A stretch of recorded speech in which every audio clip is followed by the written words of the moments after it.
Ladies and gentlemen, the Bills have made moves. The dust has settled, or do they still have something under their sleeves? I think they're done. Let's talk about the roster, the breakdown, and everything in between before week one versus the Jets. Stay tuned. It's the Rico Report. It's the Buffalo Fanatics. Let's go.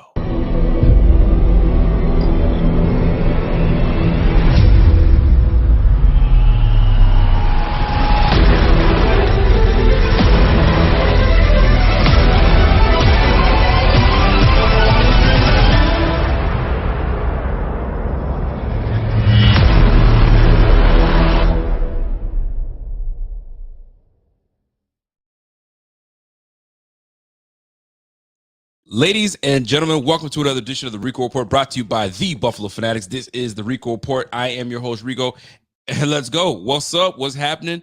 Welcome, folks. We got things to talk about, baby. We got things to talk about. For those that are tuned in for the very first time, do me a favor. Take a look at this face. You're going to see this face a lot. You know what I'm saying? And here's another thing. Smash that like while you guys are in here. And if you guys are feeling the hoodie, smash that like even more. And if you have not subscribed to this channel and you're like, yo, who is this fool? And he's talking about Bills football. And you guys have eye candy like this? Yo, smash that like. Anyway, that was for the wifey. Wifey's eye candy. But anyway, folks, welcome. Listen, before we get into this, man, I have my boy. What up, Ibrahim? I see Ibrahim. Shout out from Ibrahim from Ottawa. What's happening, bro? Home city, hometown. Listen, Elliot Eisler always telling me to ring that bell. And just for my man, Elliot, you can tell my kids have been in my room because they tend to like to mess with their pops and move my ish around. And I try to tell them, you can't be in daddy's room. Bing, biggity, bing. Let's go. That was super weak, Elliot. My bad. I'll try to get my game up. You know what I'm saying? We got to get things going. Ring that bell, baby. Listen, before we get into this, man, I gotta say something. I remember last week I told y'all I went to a party. And it was scotch tasting, and scotch isn't my thing. I just don't do scotch. It's too heavy for me. It's like I don't like that. I don't like that feeling of like it's a chore to finish this drink. And some people might not look at it like a chore. I look at it like a chore. Like I got to get through this thing. Here we go. I do not want to enjoy myself by forcing myself to try to get this drink down. I just can't do it. It's not for me. I just can't. However, I have a friend of mine. He always pokes fun of me, and he pokes fun at me because he is the same. He and I are the same, and he likes to call the drinks that I like sassafras. I don't know why. I don't know where he gets that, but he knows the type of drinks I like. I like a good drink. I like that it's tasty, enjoyable, cold, and away we go. So we're talking the other day, and he says, "Bro, you should try." Because I said I'm a rum guy. I like my rum. Rum is where I go. That's my go-to. Let's roll. And he goes, if you like your rum, you should do the spiced rum with ginger ale. I don't know if you guys call it ginger ale, but we call it ginger ale over here, or Canadian dry, whatever y'all want to call it. Ginger ale and pineapple juice. Let me tell you something, boy. That shit hits so damn good. Yo, I'm not gonna front. That is tasty. I took a first sip before I started. I was like, oh, no. Maybe I didn't put enough rum. Let me put some more in there. I think I got like 2 or 3 ounces in there, and I can hardly taste it. Coconut rum, Debbie. I love coconut rum. I'm a Malibu guy. Malibu rum is where I usually go to. But right now, I got a bottle of OJ's pineapple spice rum. Bingo bango. That's my shit right there, boy. And we might get saucy tonight. I mean, I can't get too saucy because I got to go over. Yo, Elliot, it sounds dangerous when you don't think you taste the liquor and you're like, let me add a couple more. Let me add a couple more. And by the time that you say, let me add a couple more, your words are not coming out the way you think they're coming out. And then you're a hot mess. All of a sudden, I'm doing a live stream and I'm butt naked on this thing. You're going to be like, well, what the heck happened to Rico? And it's going to be Rico After Dark. That's what it's going to be. But we ain't going to do that. Yo, you're moving haram. Yo, I ain't moving haram, man. I'm not going to get sauced. I'm just going to, wet the old whistle is what they say. Anyway, let's move on. Let us move on. I see Debbie going, yum. I don't know if she's saying yum for the Rico After Dark or she's saying yum for the rum. But nonetheless, I appreciate that, Debbie. I appreciate that. I'm so used to hearing yum. My wife always like, yo, yum. Anytime I'm around, yum. Yo, girl, please. The thirst, enough. Enough of the thirst. All right. That's what I'm talking about. Anyway, she's probably up there talking shit, like, yo, shut your ass up. Anyway, we back at it. So, folks, let's talk football while I take another sip of this thing because I'm gonna get saucy tonight. I'm gonna tell you right now. She is actually over across the street with the neighbors because they wanted to do before the kids go back to school and before we have to turn back into adults somewhat. We wanted to have like a little moment, a little soiree for ourselves, a little bonfire outside, and we're gonna do it. And lo and behold, right when you think everything's cool, the girls, our older girls, wanted to have a sleepover, so they have their friends over and they're hanging out. They're cool. And then little man normally goes down, no problem. Today he decides to say, "Not today," just losing it. So I said, "Listen, it was my turn last night. Your turn tonight." So I gotta go down. She knows what it is, man. Johnny Dreo, what's up, Johnny? Johnny says, "Yo, mostly pineapple or ginger ale." It's a mix, but I think I put more ginger ale in it. But then the pineapple smoothed it out, and the rum, dangerous combination. That is going to be my drink going forward. I'm not going to front. That's what it's going to be. And I'm not going to sit here and tell y'all about my Friday, but it's Friday. So it's nice to loosen up a little bit, not always talk football, but we got to get on football. All right. So let's get right into it, man. Let me take another sip of this shit because this shit's going to go down smooth. I'm going to tell you, I'm going to have like 3 or 4 cups of these before I get out of here. Here we go. Where do we start? I think we're going to start with, let me crush this ice real quick. Let's start with something pretty simple. And that's the quarterback room. And if you guys aren't familiar with what is going on with our quarterback room, this guy right here, Mr. Matt Barkley. Matt Barkley was put on the injured reserve.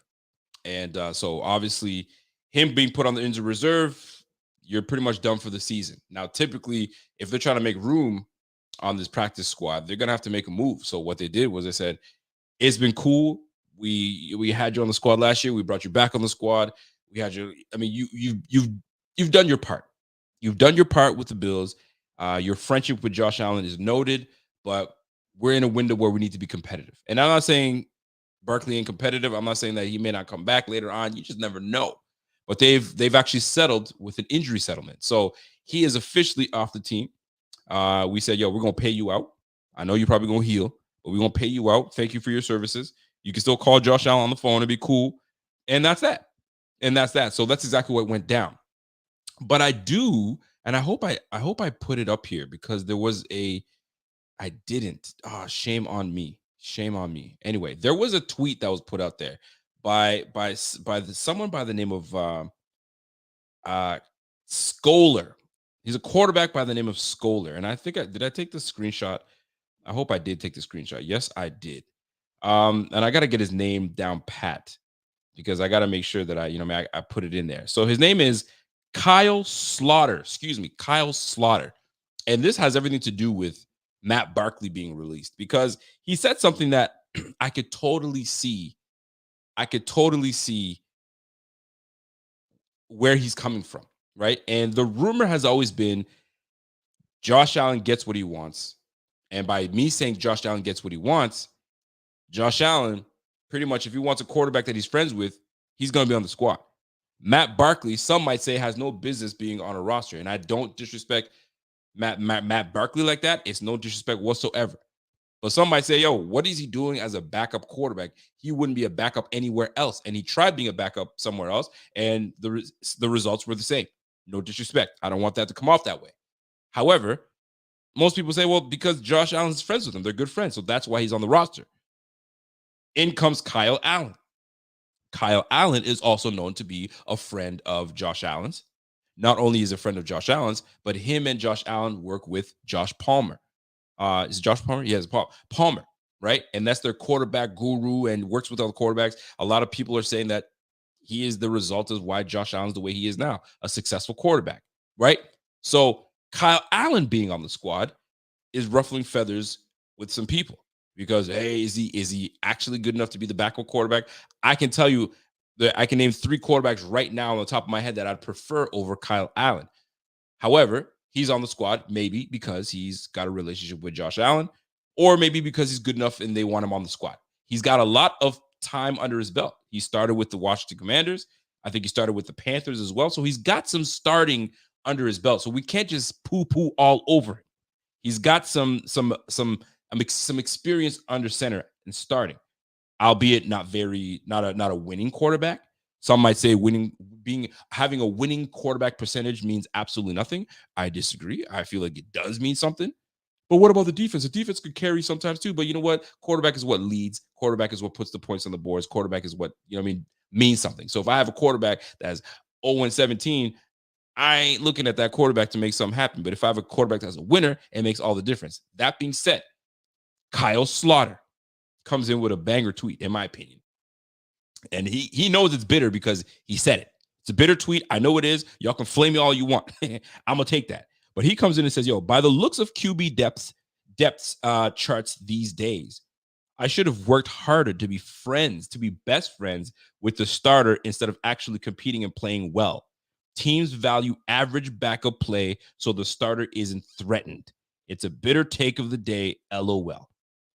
Does he have a point?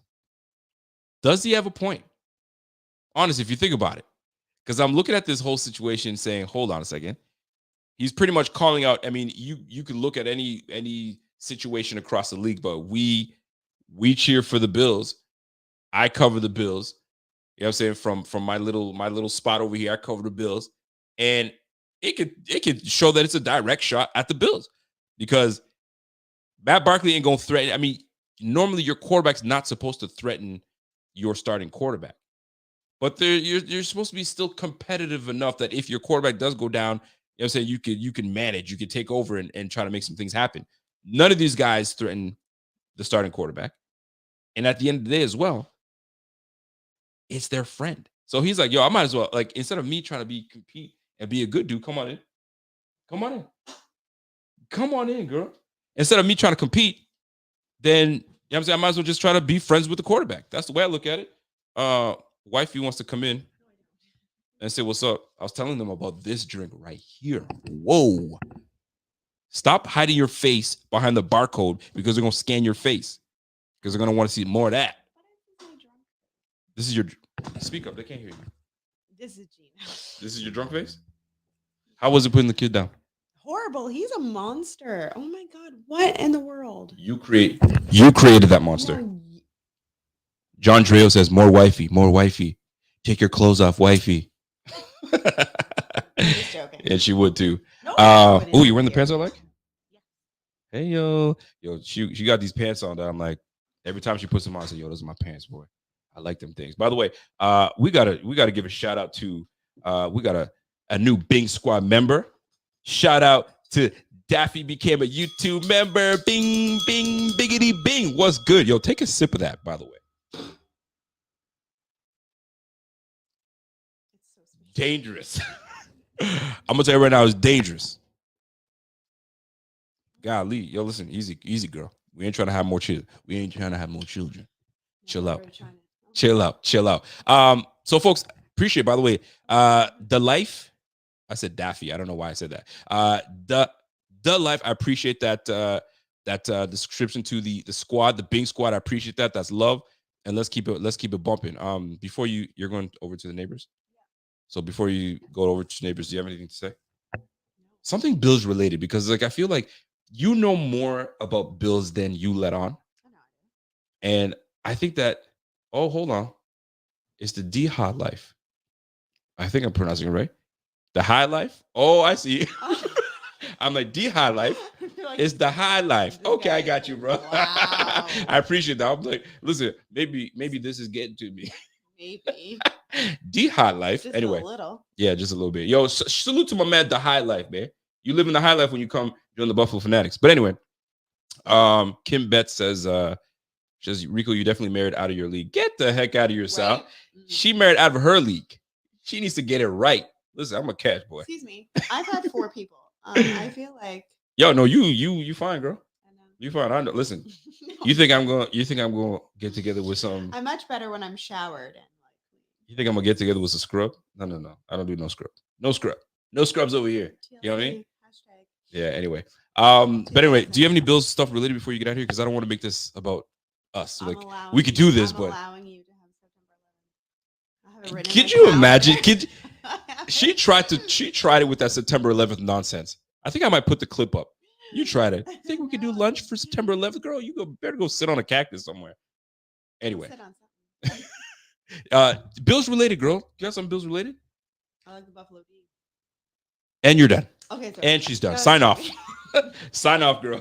You out of here. And we're done. Okay, I'll let me finish the show and I'll meet y'all over there. I'm gonna hold it down. Hammered and back here probably by the time you're done. No. We gonna do it right. Anyway, so say again. Are you up? But wasn't this good though? This was good. I'm not gonna lie. I'm gonna sip on that again. All right, you're out of here. You're done. You've done too much. All right. All right, girl. All right. The wife you're about to lay that smack down. She don't lay shit down. I do the laying. I do the pipe laying. All right. She's just there for the good time. She's there for the good time, baby. Anyway, let's move on, folks. You guys your mind is in the gutter. Don't get me there, man. Don't get me there. I'm saved. Don't get me there, girl. All right. Let's get back to football, man. Let's get back to football. What's up, Brian Bowers? I see you, bro. Some of y'all have been asking me, yo, you should bring wifey more often on Fridays and this, that, and the third. Yo, she's always down for the cause. She's always down for the cause. So anytime I say, yo, come on down, she's down to do it. But I try to be as professional as I can. You feel me? Anyway, so Kyle Slaughter had something to say, and he's not feeling it. Does he have a point, though? Does he have a point? Him telling people, yo, I don't got to be skillful. I just got to be best friends with the starting quarterback, and maybe I'll get myself a job. Now, he's obviously bitter, but something about that kind of, you know what I mean, rings a little true when you look at the Bills, because when you look at what's really popping out there and you look at the depth that the quarterbacks, I mean, there are some quarterbacks that I for sure would bring in 100%. Like, look at Mike Dinesco.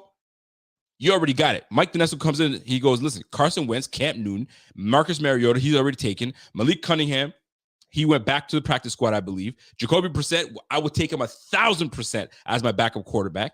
100%. You know what I'm saying? But he signed with the Washington Commanders. So he might get his shot because Sam Howell, who knows how Sam Howell does. I mean, Andy Dalton, he's already on a squad. Tyler Henneke, I would have took Tyler Henneke, but he's already on a squad right now. All these backups would have signed easily. And it would have been much better. But then we went with Kyle Allen. Non-threatening. And if Josh Allen goes down, you're in. You know what I mean? So Dinesco, appreciate that. Love it. I'm all with that. I'm totally with that. So I just found that funny. I wanted to bring that up. But let us get to more Bills news. So obviously, I brought the Kyle Slaughter up because Matt Barkley was released. So Kyle Allen becomes the sole quarterback behind Josh Allen. But it doesn't stop there. Brandon Beane said that we'd be signing another quarterback, and we did. We signed Steve Buechele. Steve Buechele is he's a former chief practice squad player, and apparently Pat Mahomes is a big fan of Steve Buechele. And Steve Buechele seems to be the real deal because he's Shane. Excuse me, I said Steve. I think his dad's name is Steve.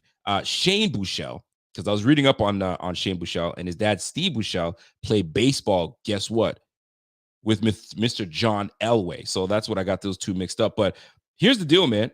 Shane Buechele signed with the Bills just a couple days ago. He spent a couple seasons with the Kansas City Chiefs and entered the league as an undrafted free agent in 2021. He started his college career at Texas for a couple of years, and then he transferred to SMU. Not a bad career. He finished collegiately with 952 completions, 11,000 yards, over 11,500 yards over that, 87 passing touchdowns. Dude he put some numbers up. He started all 23 games for SMU. He's got some experience under his belt when it comes to collegiate, right? And as a senior in 2020, he ranked 8th nationally in completions per game. So the boys can fling it. So shout out to Mr. Shane Buechele. And here's the deal with Shane Buechele. He's 6 feet, 220 pounds? How many? What is he? 210, excuse me. 6 feet, 210, but he's not a statue. He's definitely not a statue. He is one that is actually, I wouldn't say he's fleet of foot, but he's mobile enough that if he needs to get out of a jam, he will get out of a jam. So you gotta, you know what I'm saying? You gotta give him a shout out to Brandon Beane that may have found something in Steve Buechele. Maybe that's the future of this team. Kyle Allen leaves, Steve Buechele in. Who knows how this is going to play out? But we definitely going to see how this all plays out at the end of the day. But shout out to Shane Buechele, signed to the squad. But most importantly, we signed a big free agent in I guess to back up Spencer Brown. And we all have our concerns with Spencer Brown, and they're valid because at the end of the day, Spencer Brown is our 3rd round pick, 6'8", 310. Like, he's a specimen. He does what he does, right? But he's also got some moments where you're like, oof, I wish you could have that back. But these moments are far too often for my liking, which makes my quarterback, your quarterback, uncomfortable in the pocket, which then makes Allen get out of the pocket, which makes him more susceptible to getting these hits. Not that he gets many of them, because he's either trucking your ass or he's hurting you. But nonetheless, less hits on my quarterback, the better. And when he's uneasy in the pocket, it's a problem. It's a major problem. So in comes Mr. Jermaine Ifeidi right here. Jermaine Ifeidi, former Seahawk, former Brown, and right now he is a Buffalo Bill. Here's what you need to know about Jermaine Ifeidi. He's a big boy. He doesn't play around, and he's got starting experience. I think he's got 80 starts under his belt. I don't know if that's correct. I got to double check that. But he's got a lot of starting experience under his belt. So just if Spencer Brown isn't up to par and isn't doing what he's supposed to do, at least we have someone that is going to give you the same type of production. Maybe better, maybe not. Who knows? I mean, if Spencer Brown's not cutting it, we got a problem. But at least we have someone that is behind Spencer Brown, because before that we didn't. We lacked the depth at tackle, really and truly. I mean, it didn't help out when Brandon Shell decided to say, you know what, this ain't for me anymore. I retire. Then it threw everybody for a loop, and we had starting experience in Brandon Shell. So in comes Jermaine Ifeidi. And here's the funny thing. Nigerians are built different, brother. And my man is I believe he's Nigerian. That's my friend Emeka, my former employee Emeka. That's his cousin. So I mean, we've been talking about this guy, like, this was like 4 years ago. 4 years ago, I was talking about, yo, listen, we might have to get your boy. I'm joking around. I'm like, yo, we might have to just call your boy and bring him onto the squad. And he goes, yeah, I'll give him a call. Obviously, we talking some ish, and here he is on the build. So go figure. So if we happen to, you know what I'm saying, fall into a situation that we have to have Jermaine Ifeidi get onto the squad, then, you know what I'm saying, so be it. Let's get on there and let's make it happen. But I mean, I don't want to see that happen. I want to see Spencer Brown thrive. I want to see Spencer Brown take another step, and I want to see him establish himself as our right tackle for the future. We want that. But right now, it's dicey. It's dicey, to say the least. If I'm tripping, let me know. But if you feel there's a bit of truth to that, you know what I mean, Spencer Brown right now, it's dicey in his position. It's up and down. We're just not sure. It's inconsistent. Smash that like, or give me that thumbs up in the chat. Let me know how y'all feel about that. But that's like Hill Sarah just said, man, the Spencer Brown saga continues. It really does continue. And we're going to find out how this all works out at the end of the day. But we need him to take that leap. We need him to take that step so we can get this thing popping. Really and truly, man. My man Mike Dinesco, what up, Mike? Mike comes in, yo, Spencer Brown about to be the next Cody Ford. I really hope he isn't. Said it here first, man. We already traded one out of our second round picks for a bag of nickels, and we won't even get that for Brown. That is a fact. So that's why I think that, here's the thing, man. Brandon Beane right now he's kind of shook right now. And that's so damn good. And what's making him shook is the fact that he gave up too soon. You guys know exactly what I'm talking about. He gave up too soon on a former guard that we had on our squad that went to the Browns. So he's not trying to have that again. And if you think about it, wouldn't you be shell-shocked to get rid of players? I mean, he just got rid of Boogie Basham, and he still brought up the situation that happened years ago. So, like, if we're gonna sit there and really dissect how the mind Brandon Beane works right now, what I love about Brandon Beane is if he's made a mistake, he's going to rid of the mistake that he made. But it's a detriment because you burnt that. So you burnt it, but you owned up to it. But it's not as easy to own up to, you know what I mean, giving up on a player too soon. And I don't think he wants to give up on Spencer Brown too soon. He wants to give him all the reps possible. So what situation are we in? Right? So those are the situations that you want to give Brandon Beane all the kudos. But listen, man, he's had his moments. He's had his moments where we praise him, but there are some moments where you gotta talk to him and be like, bro, this wasn't it. This wasn't it. This wasn't it. And here we are sitting here wondering, okay, what now? And listen, White Teller still sits in his mind right now, right? Every time he thinks about getting rid of a player too soon, he thinks of White Teller. So he holds on to this player as long as he can, as he should. So Cody Ford, we held on to Cody Ford longer than we should have. We finally said, okay, you got to go. You know what I'm saying?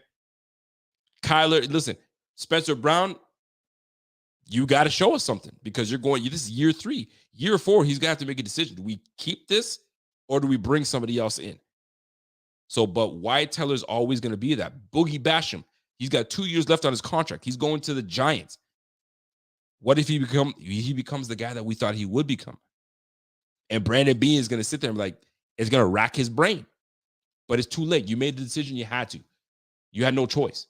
It was either a guy that has 2 years left on his contract that you can kind of save some money, or you keep AJ Epinesa that was productive and had a pretty decent camp this year.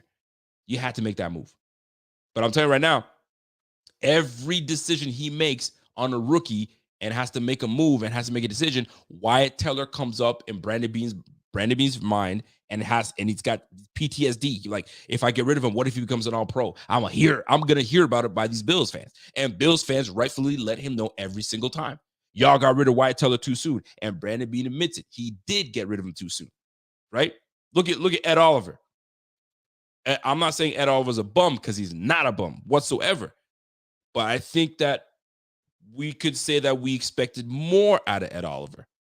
At least I'll speak for myself. I expected more out of Ed Oliver, especially picking him with a top 10 pick. He had a decision to make. Either I sign this brother or I let him go.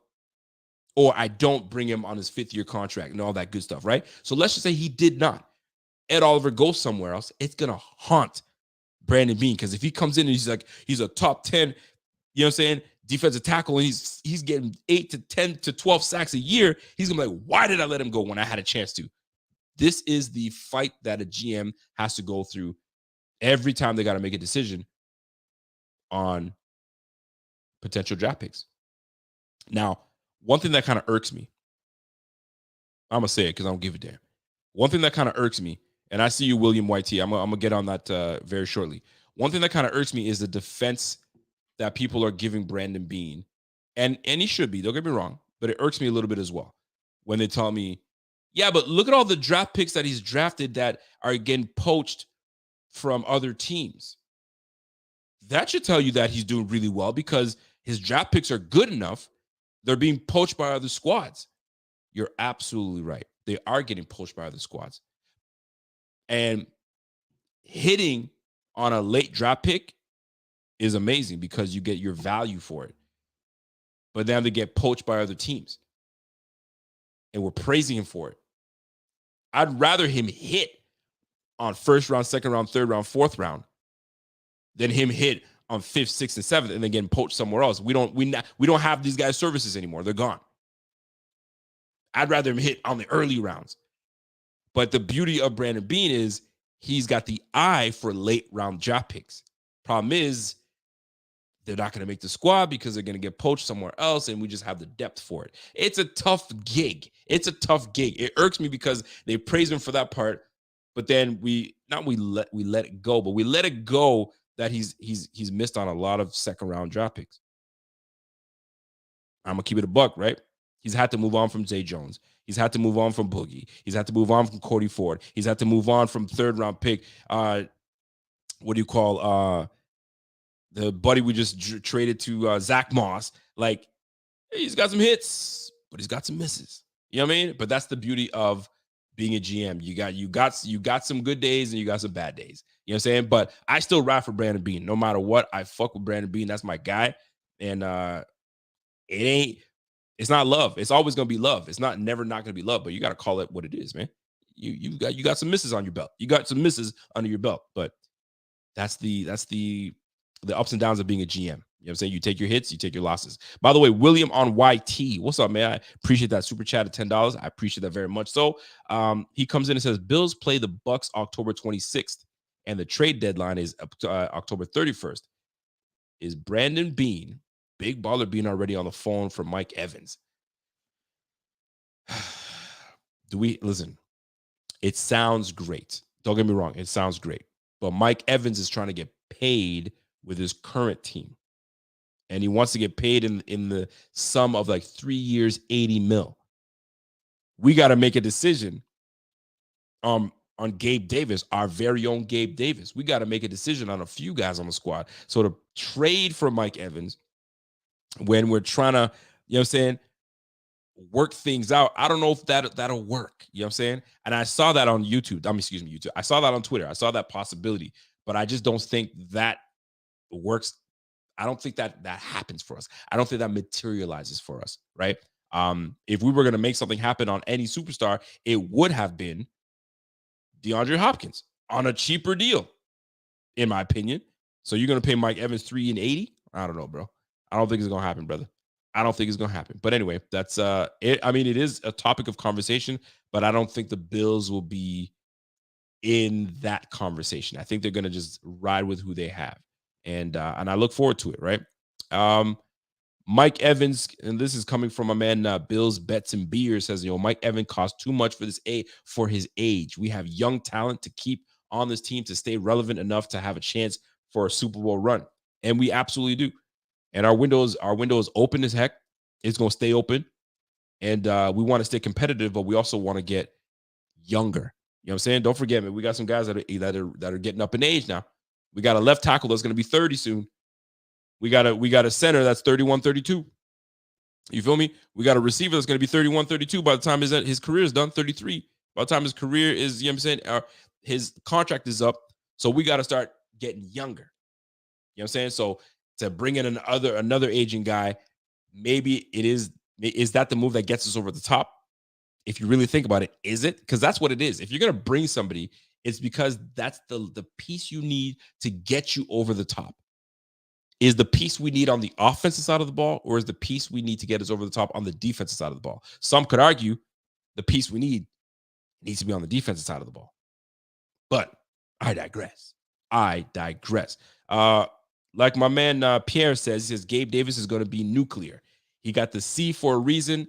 He's impeccable work ethic and an even better personality. Definitely going to have a bounce back season. As you know what, I hope he has a solid season. I hope for all of us he has a solid season. Salute to my man Silas Willa. What up, Si? Silas Willa, in my opinion, is one of the kings of Twitter Spaces, man. That boy, I don't know how this brother knows all these folks that he be talking to and connected with. It's a skill. I gotta say, it's a skill. So salute to my guy Silas Willa. What up, Si? Si comes in and says, if we get Evans, say bye to Gabe Davis, say bye to Sherfield, say bye to Harris, and any quality vet depth next year. You're right, because your money's going to be tied up in 2 receivers. And then now we're just going to be looking at young receivers or undrafted guys. You're going to get guys like, no disrespect to Andy Isabella. You're going to have to bring in Andy Isabella, and you're going to have to go bargain bin shopping. And a lot of us this year have been angry. Maybe angry is too strong. We've been disappointed in the bargain binning that we've been doing. Why can't we get that guy and that guy and that guy? Because that guy and that guy and that guy cost money, and we ain't got it. Yeah, I mean, we sitting here patting pockets. Yo, you got that 5 out? You owe me? The guy's like, oh shit, let me. Oh, yeah. They always go for the breast pocket, right? They're wearing a t-shirt, but you patting the breast pocket for what? You broke, and right now the Bills are broke. We ain't got the money for that. So you're right, man. So if we were to move some things around, of course we can get it. We can restructure this and restructure that and move things around. Obviously, we put ourselves in trouble for the future, but we got Mike Evans, an aging Mike Evans. But he's still productive, don't get me wrong. It's just, I don't think it's going to happen. You feel me? And Silas backs it up by says, yo, what happens if Evans gets hurt in 4 games? There it is. You're done. That's it. You're going to now rely on Stephon Diggs. He'll be triple teamed. And now you're going to make Josh Allen have to make chicken salad from chicken shit. You don't want that.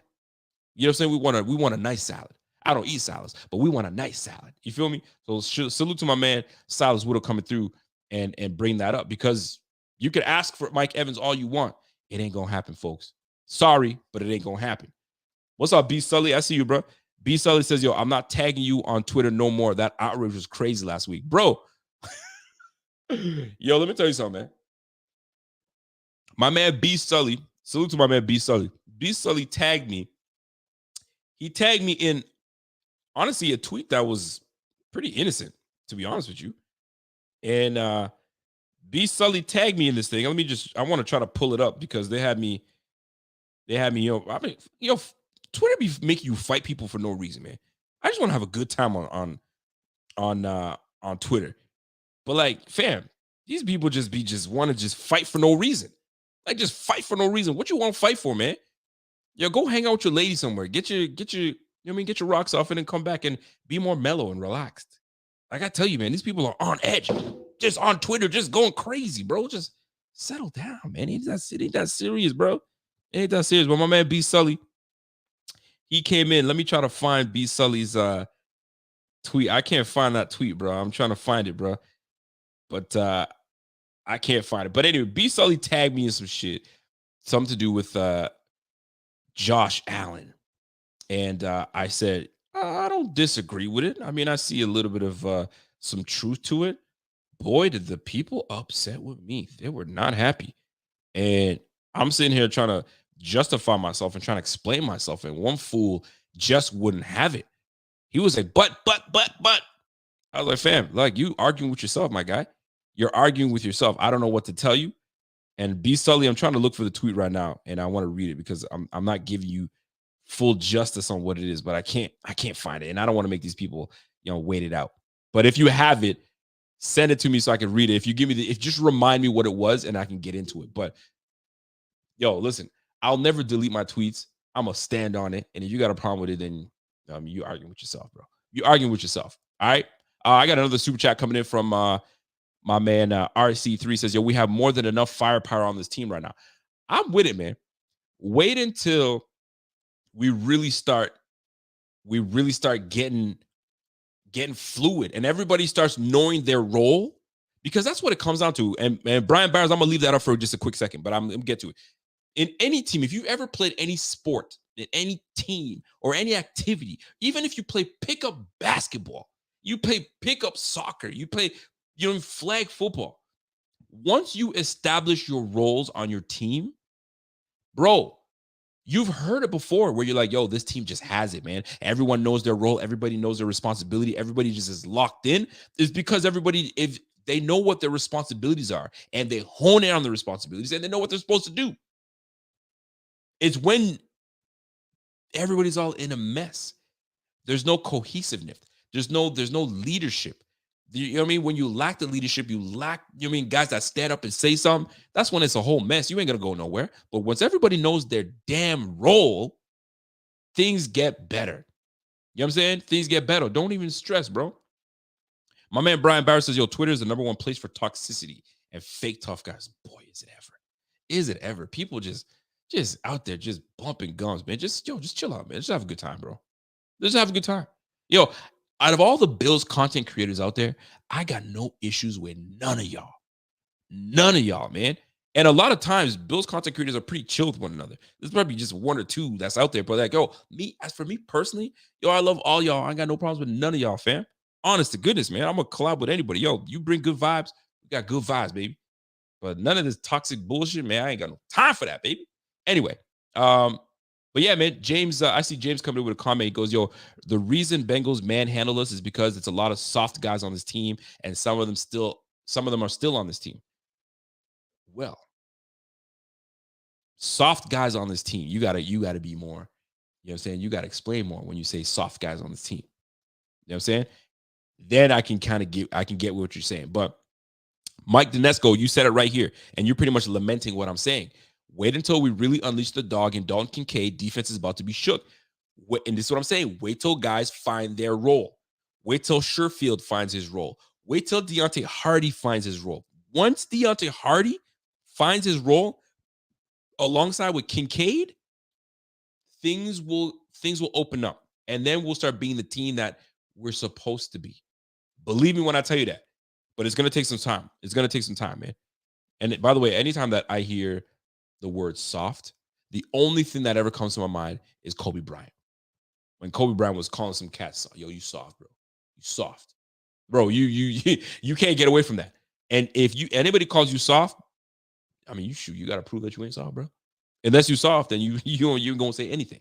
But that's just what it is, man. So I digress. I want to get back on track on the additions of the team. But in all seriousness, once things come into, they start to kind of gel and you start to see, you're going to see the team that we wanted to have last year, you probably start to see it now. So maybe Kincaid is that weapon, right? We're talking about all bring in Evans and do this and do that. Hold on. Let Kincaid do what he's supposed to do. Let him, you know what I'm saying? Get immersed into this offense and everything falls into place. Then we're going to be such an offense that is going to be very tough to stop. But it's going to take time for us to get there. I hope it doesn't take too much time, but it will take time for us to get there. But we'll see. We'll see how it is, man. We'll see how it goes. Last but not least, we got one more addition that we got to talk about. And this is Kirko, a.k.a. Christian Kirksey. Christian Kirksey, welcome to the Bills, my guy. Christian Kirksey is 10 years into the league. Imagine doing something for 10 years, bro. Consecutively 10 years in a hard industry, right? Being a leader, being all those things. And age 31, he's 31 years of age, 6'2", 235. He's a big boy. He's going into his 10th year, maybe 11th year. He's 10 years in the game, going to in his 11th year, and coming out of Iowa. So this brother started his career drafted. Who did he get drafted by? He got drafted, by I believe it was the Chicago Bears. And then had some time. He was drafted in the 3rd round by the Browns, in 2014, and then spent 6 seasons with Cleveland, and then signed with Green Bay. And now, obviously, he went to the Texans for a couple of years, and now he's with the Bills. Here's the beautiful thing about bringing in a Christian Kirksey, a.k.a. Kirko. He's got 2 guys on this team that he's very good friends with. And one of them, he went to the man's wedding, and vice versa. And that's Micah Hyde. And Micah Hyde and Christian Kirksey played together while they were in Green Bay. So they're aware of one another. So there's a friendship there. So there's another part of leadership that we have on the squad, right? It's been vacated by Tremaine Edmonds. And Tremaine Edmonds was your guy, was the leader in that defense, and a very smart guy, cerebral guy. And we lost him, obviously, for $80 million to the Chicago Bears. But in comes Christian Kirksey to the practice squad. Not only is Christian Kirksey close and friends with Micah Hyde, he's also friends and very familiar with Jordan Poyer in the Cleveland days. So you've got some familiarity with what we got right here. So in this whole edition of Christian Kirksey, people are probably wondering, so what the hell does this mean? Well, here's what it means. Somebody's on notice. That's exactly what it means. I don't got to talk about it. I'm going to just show y'all. I'm going to pull a Jerry Jones and just sign a guy and bring him to the squad. I ain't got to talk to anybody about y'all. He's going to the practice squad. He's got to get familiar with his damn playbook. And eventually, he's going to get himself onto the field. So what's it mean for Tyrel Dodson? What's it mean for Terrell Bernard? Well, here's what it means. Terrell Bernard, you're lucky you're on your rookie contract. So you got time to develop. And unlucky for you, or maybe lucky for you, you had a bit of a hamstring issue. So you didn't really have time to really showcase your skill set. So we're still in the unknown. There's a question mark on you. You know who there's not a question mark on? Or sorry, there's a big question mark on? Tyrel Dodson. Not because Tyrel Dodson's a bum and it's not about that. It's just that he's not up to par where we need him to be. There's big shoes for him to fill that Tremaine Edmonds left. In comes Christian Kirksey. Christian Kirksey ain't no, hey, listen, man. Yo, my man Silas Will says, yo, Dodson is finished. Yeah, I don't want to say it, though. I ain't trying to say it because you never know in this league, man. You never say never. You never say never because Dodson can come in. He starts the first game and has a monster game. He has a game-stopping 4th down, on the goal line. And he comes in and stuffs it. Or he comes in and strips the football and picks that shit up and runs it back 90 yards for a touchdown. You just never know. Maybe that's sometimes it's a matter of it's a flip. It's a flip of a switch that gets people going. You know what I'm saying? And right now, he may be on the down. He may be on the down and out. And it may not be looking good, especially when you know that they just signed some guy. Like, let me bring it to you know what I'm saying, the Indianapolis Colts, right? They bring in Isaiah McKenzie. We love Isaiah McKenzie. You know what I mean? Lil Dirty's our dude. But you bring in Isaiah McKenzie, and all of a sudden you draft Josh Downs. You're like, hold up, bro. You brought me as a slot guy, you know what I mean? Potential return guy. And now you bring in Joshua Downs, like a slot guy. Like, fam, what are y'all doing? And guess what? Isaiah McKenzie, unfortunately, was released, and he's been cut. So, like, the writing is on the wall. When you see you get brought in, and you're like, okay, good. I'm going to establish myself on this new team. I'm going to be a leader. I'm going to do this. Oh, shit, they just drafted a damn rookie. Golly. All right, I just got cut. Shit. This ain't good. So, Dodson seeing a guy that they tried to sign 2 years ago get brought back, it's like a little hourglass of sand. It's just a matter of time. Unless Dodson says, nah, bro, flip that shit back. I still got time. Let me try to work my magic. Question is, do you got enough time? You know what I'm saying? I'm going to have to, you know what I'm saying? I'm going to have to reference my man Denzel Washington. You know what I'm saying? When that hourglass gets flipped over, Dodson's going to try to flip it back over, and Denzel's going to come in and say, I wish you had more time.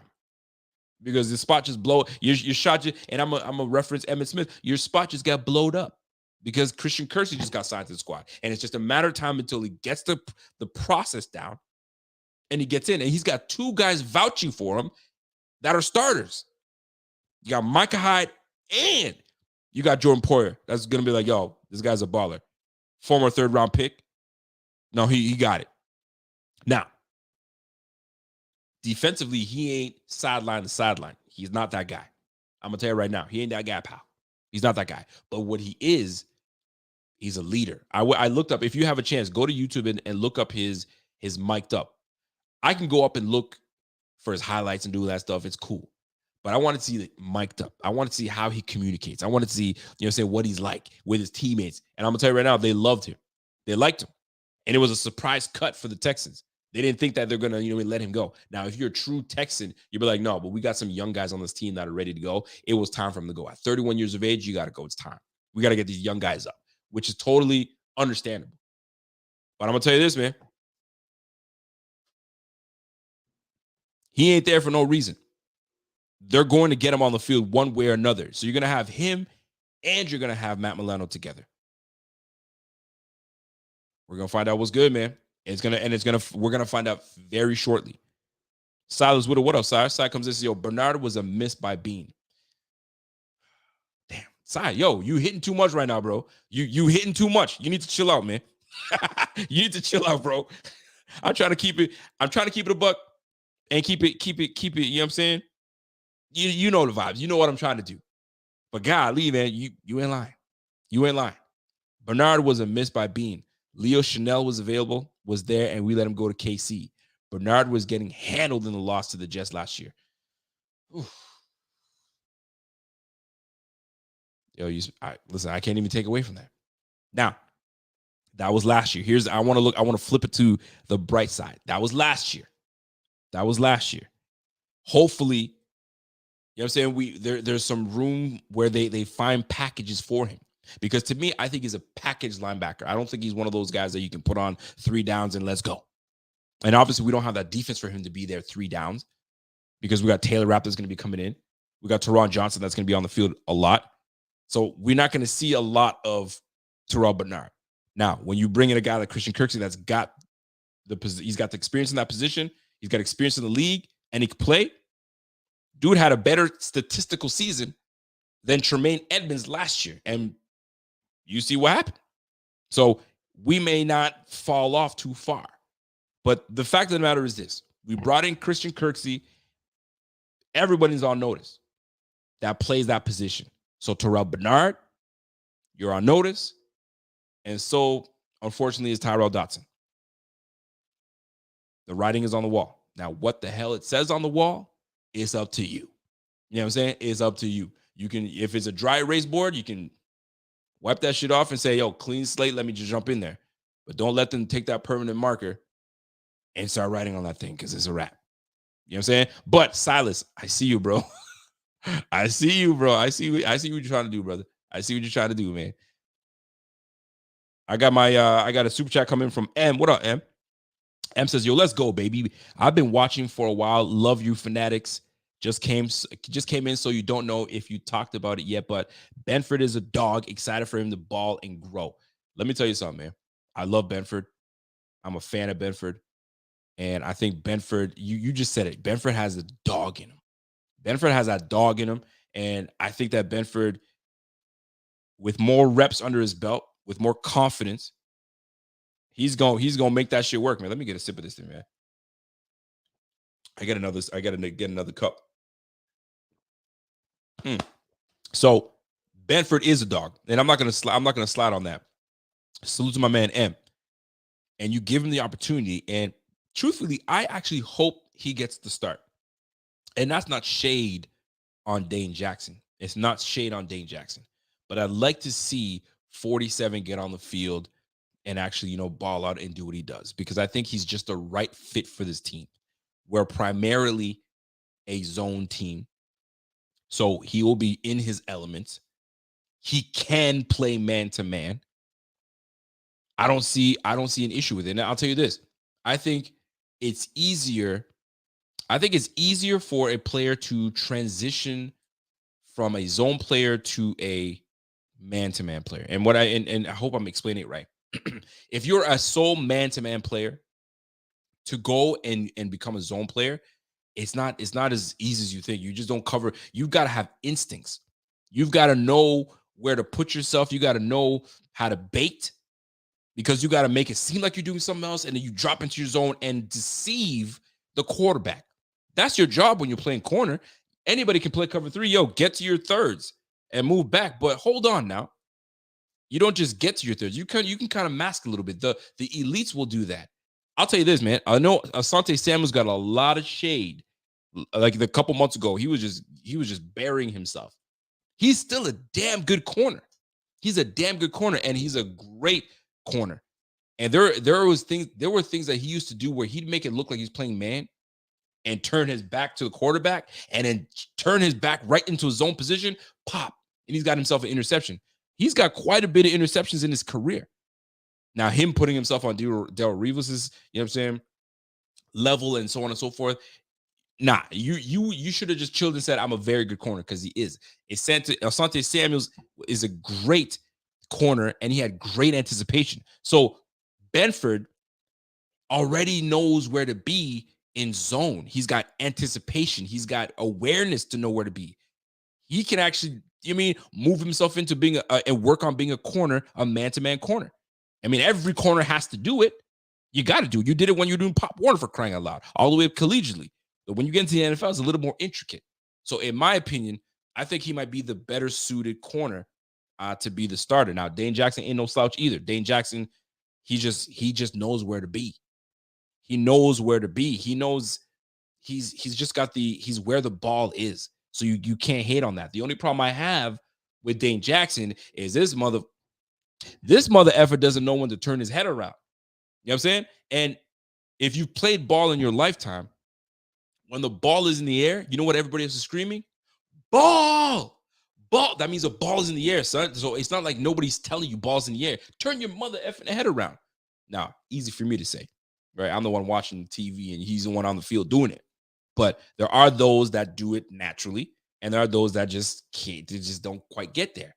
You know what I mean? Levi Wallace used to have that challenge. He kind of fixed that challenge. He fixed that problem. And he started, you know what I mean, really getting, turning his head around and getting there. And he got himself a contract with the Steelers, and he's still on the Steelers today, right? So that being said, I think we gotta let that brother jump in, man. We gotta let that brother jump in and be that dude. What's up, Truth to Hearts? I haven't heard from you in a minute, bro. Truth to Hearts says, yo, zone is easier physically and more tough mentally. And physical traits is essential for man. Listen, you nailed it right there. It's a lot of mental. You got to know where you got to be. It's a game of chess a little bit, man. It's a game of chess because you're trying to deceive the quarterback. The quarterback's trying to read what he's doing. So they got a whole lot of gimmicks to find out, are you in zone or are you a man? You feel me? All right, let me check if you're a man. Let me send this guy in motion. All right, this guy just followed. All right, we a man. But sometimes defenses are so damn tricky, we might give you that, but then change it up and just throw a zone on you. You just never know. But I think that as for Benford, I think that he's that dude, man. I think that eventually, if he doesn't get the start right off the bat, he will get it soon. And then we'll have Trey White, we'll have Benford, and we'll have solid depth in Dane Jackson and Kyer Elam. And then we're good to go. Let's roll. And we'll see it. We'll see how that plays out, man. Shout out to my guy, Maybach Mel. What's up, Maybach? What's happening, bro? It's like passing, man. All right. So that being said, I don't want to move off of what we got, but we got Christian Kirk that's on there.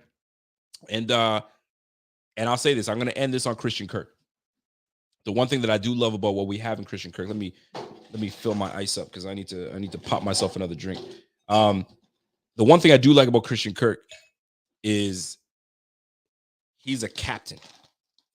He was a captain with the Texans. He's respected. So we gain experience, and we gain another man that can run, you know what I'm saying, that can galvanize men, that can lead guys. You know what I mean? When I got to play my helmet, break, let's go.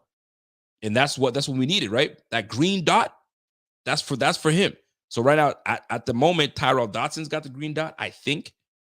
I mean, the linebacker position is such a mess. We don't know what's going on.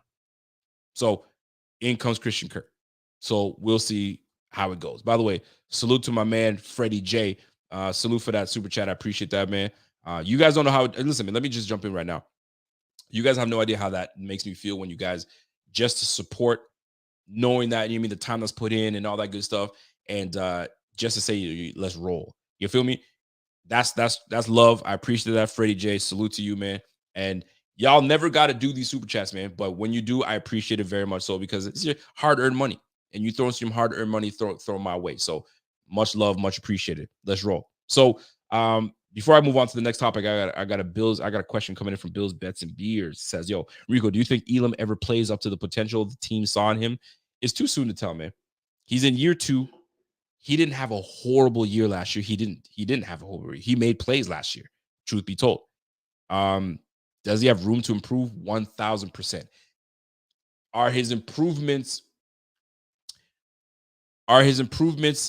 our problem? Meaning, are we putting too much on the player? Are we expecting too much from him just because he got drafted in the first round? We are, because ain't nobody like, listen, Brandon Beane's the one that made him a first round draft pick. In probably other boards, he was probably a second day guy.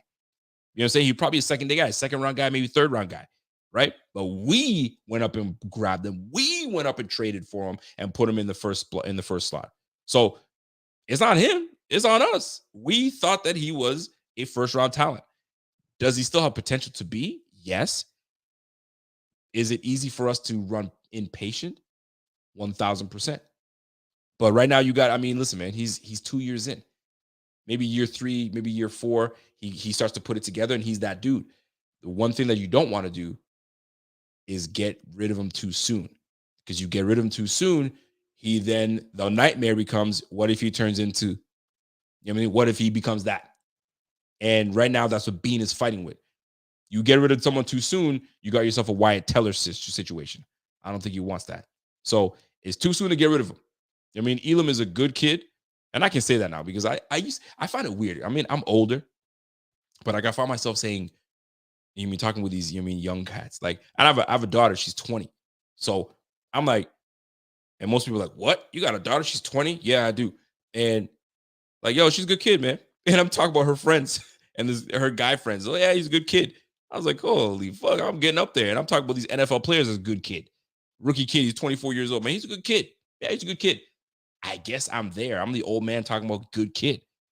Meanwhile, I'm like, what? I'm as young as hard as possible. But we're there now. But it is what it is, man. Freddie J, what up, man? He comes in and says, yo, let's go, Buffalo. Let's go. I appreciate you, Freddie J. Salute to you, man. All right. So I'm so glad you brought this up. Thank you so much. Bills Fever, thank you so much for bringing this up, because this is going to be my next topic. Let's get right into it. So I don't know if you guys heard Mr. Jason Whitlock. Jason Whitlock, he's a walking hot take artist. You know what I'm saying? And I follow Jason Whitlock, but I've been following him for years because there's some things that he used to touch on that he was a guy that would say things that people ain't want to say. And I appreciate people for that. That I'm gonna say what nobody wants to say. And I admire that. I think a lot of us admire that, right? When someone's not afraid to say something unapologetic, they just jump in there and say what they need to say. And Whitlock was and still is that guy. He says some things that are like, you feel me? However, big however. Let me read this comment first, and then I'll jump in to Jason Whitlock, right? Did anyone see Jason Whitlock's show claiming that Stephon and the team are mad at Josh because they don't feel he's putting in the work? He said it's not an opinion. Okay. So before I don't want to say address it, but before I share my opinion on it, all right? If at first it didn't start off with Stephon Diggs doesn't think Josh Allen works hard. At first, it started off as Stephon Diggs wants out of Buffalo because the strip clubs weren't good enough in Buffalo. And he appreciates a good strip club, and it ain't shit, so that's why he wants out. When Jason Whitlock put that out there as his initial story, I said, fam, you're too reputable. You're too known to put that outlandish nonsense out there. That's complete nonsense. Imagine a receiver that worked his tail off, that came from nothing. Yeah, you got me talking and not drinking. I got to start to sipping, right? But imagine that, right? You got a receiver that worked his tail off. He came from nothing, was a 5th round draft pick. Teams looked over him, right? He finally works himself to have a craft that's one of the best in the game. He's one of the elite. I got to put more ginger ale. He's one of the elite in this game. He finally gets himself to one of the top in this game. He's one of the best in the game. To only throw it away and try to get out of a city that's on the brink of getting to something great and telling us Tonawanda doesn't have, am I saying that right? Is it Tonawanda? Tonawanda's strip clubs are trash. And you know what? Because the strip clubs are no good, I'm out of here, man. Ain't enough cheeks clapping, and I'm out. He's not feeling it. So imagine that. And Whitlock put his name on that. He said, yeah, that's why Stephon Diggs wants out. Total nonsense. Let me see if because sometimes you gotta put an ounce, right? They say put an ounce. Let me put in. Is that enough? I think that might be just right. I'm telling you, man, that thing goes down smooth, bro. You don't know. You don't know. Some people are like, yo, Rico, chill out. I am chill. I thought I was chill. So somebody said, yo, I'm excited about Rico's take on this. I'm gonna keep it real. I'm gonna give you guys my take. I'm gonna give you guys my take, and don't think I'm like gaslighting. I'm just trying to do hot takes because I like clicks. I don't give a fuck about the clicks. I really don't. If you guys know me, I don't care about the clout, the clicks, and all that stuff. I just do this for a good time. But I'm gonna keep it real as I do this, right? So let me keep going. So that whole strip club thing is just a whole mess. That thing is BS, nonsense. I don't know. Maybe Buffalo has great strip clubs. I doubt it, but maybe they have great strip clubs. I mean, listen, that's not my shtick. I don't do that. But if you are going to do it, I'll just go across the border because saying just go to Toronto. Toronto, it's a bigger city. Anyway. So Whitlock comes up with that. Boom. Lies, nonsense. He comes back and says, hey guys, I apologize. That was my bad. I shouldn't have said that. That was bad information. Whatever the hell he says. Here's the true information. The reason Stefon Diggs is upset, and I'm paraphrasing here, is because he doesn't feel that Josh Allen has enough great work ethic. And his work ethic is not good enough, and that's why he was pissed. And that's why he's got issues and potentially wants out. And that's why, and this is me adding this, and that's why you keep hearing this whole Stefon Diggs doesn't believe the Bills window is closing because he wants out. Now, that is where I can see there could be some truth to it. I could see Stefon Diggs saying, yo, you don't want it as bad as I do. You don't want it as bad as I do. I could totally see it. Here's why. And nobody's questioning that Josh Allen doesn't want it. Just go back to that Kansas City game where it's going back and forth and back and forth and back and forth. And Josh Allen scores the last touchdown and he's, let's go. You can't tell me he don't want it. Because he does. When he's hurdling cats, when he's, you know what I mean? When he's, you know what I mean, smashing over you and he's trucking you, that's a quarterback that wants it. He wants to win. But Stefon Diggs is like, I don't think you want it as bad as I do. Now, let's look at the timeline of things. All right? Let me just put it this way. Josh said it himself. His words were, I'm more motivated this year than I was last year. Why the fuck were you not motivated last year? You should have been motivated the year before that. You should have been motivated last year just as much. And why are you more motivated this year? Why? Is it because Stefon Diggs was doing this to you on the sideline? Yo, get your shit together. Whatever the hell's going on with you at home, with your baby moms, or your girl or whatever, yo, get it together. We're trying to win this game. We all saw it. You can speculate what you want about what was said. Body language is everything. I'm a big body language guy. You can tell me all you want, but I'm looking at how you know what I'm saying, how your body language is at. And that tells me a whole lot. So Whitlock telling me that Stefon Diggs is mad and wants out of Buffalo, whether he wants out of Buffalo, who the fuck knows, right? I hope he doesn't. But if he wants out of Buffalo, and his reason for it is he doesn't believe that Josh Allen's work ethic is good enough, and he doesn't care. He's just moseying along, and he's just getting through it on talent. I could see it. Because Josh Allen played at Wyoming, and truth be told, he didn't really got to do much. This guy was just pure athleticism. Sling that thing 75 yards, run around, hurdling cats. That's what he was doing. He was just like a wild, what do you call it? A wild stallion. You have to rein that brother in. So him coming to the NFL, you got to rein him in a little bit. So now you bring in a headstrong receiver, diva, if you will, whatever you guys want to call him, like Stefon Diggs, and saying, all right, man, like, yo, I put the work in, I do this, that, and the third. And I don't want to go too far into it, but like, he sees Josh Allen. He sees him every day. So like, he's the only one that's going to know if he's putting in the work that he believes his quarterback should be. Now, I'm not saying what Whitlock is saying is 100% truth, but I can say, what I'm saying is I could see some truth in it based on what Allen said with his own mouth and based on what you've been hearing with everybody speculating. And Allen said with his own mouth, I'm more motivated this year than last year. Why? You should be just as motivated last year than this year.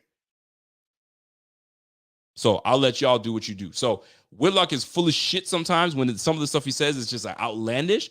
But whatever he said, I could totally see just a little bit of truth in there, where Diggs would love to have Allen's work ethic move up to the level of where he feels his quarterback should be.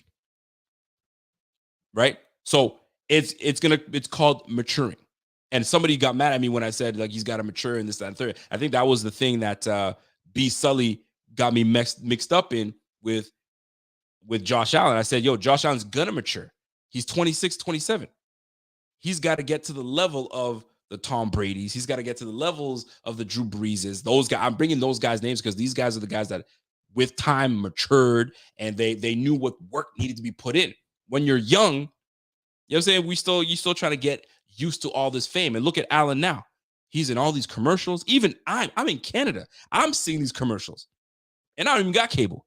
You feel me? So I see all this stuff. So I could totally see it. So with all this, if he's as motivated as ever, if he's putting in the time and the hours and the sweat equity that Diggs is asking for, yo, they're going to be a scary team because I don't even think Allen has tapped into the full potential. I think he's got his ceiling is high as fuck. So you wait till he hits that shit, danger. He's already danger right now. So wait till he's actually, if he says I'm tapped in, I'm more than ever, I'm ready to put the work in like X, Y, fam, Buffalo ain't going to be a team you want to play with. That's real talk. Wait till Allen hits, you know what I mean, that true, like, he's just getting into his prime. Wait till he gets into that season prime. Watch out. It's game over. It's game over. But anyway, I digress. So Whitlock is a blithering idiot. Number one. He does some shit. He says some shit that you're like, yo, fam, shut your ass up. But this one, I can see a little bit of truth into it. Just a tiny bit. Now, that being said, what I need to explain to you guys is, let me take a sip of this thing because I think this thing is marinating right now. I don't even taste the rum. I don't taste the rum. This is craziness. Let me take another sip. I just got to make sure it's good. That shit is good. That shit is nice. Here we go. Yo, I'm going to be saucy right now. My eyes are going to start glazing soon because I'm a lightweight. I don't drink often. Very little. Anyway, let's keep it moving. So, that being said, when it's all said and done, Debbie says, more rum. More, pour it up. Pour it up. Yeah, we're going to get there. We're going to get there, Debbie. All right. Freddie J, what up, Freddie? Freddie comes in and says, yo, Diggs drama is simply for those on pods and in the media. Y'all making it more than it is. Herm Edwards.